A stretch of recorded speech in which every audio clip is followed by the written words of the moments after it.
یا الله پاک په ټول اسلامي امت کې په مجاهدینو ته فتح او نصرت ورکړي.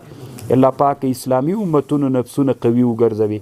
یا الله پاک اسلامي امت مجاهدینو ته فتح او نصرت نصیب کړي.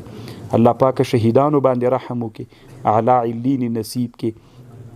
الله پاک څوک مریضان وي الله د مرضونو نه اخلاص کړي. الله پاک څوک قرضداران وي الله د قرضونو نه اخلاص کړي.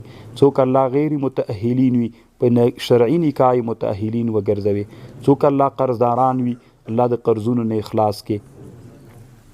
الله پاکه نور د چا کوم شرعي حاجتونه وي ته موږ په زړونو خبرې الله پاکه د موږ شرعي حاجتونه پوره وګرځوي.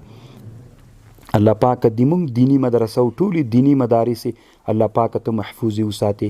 الله په موږ کې علم نشر وګرځي. په حاضر مجلس کې موږ ناس خلق یا الله پاک موږ ته زیادت فی العلم نصیب کړي. الله پاک موږ په علومو کې حقیقت ته ورسوي. الله پاک د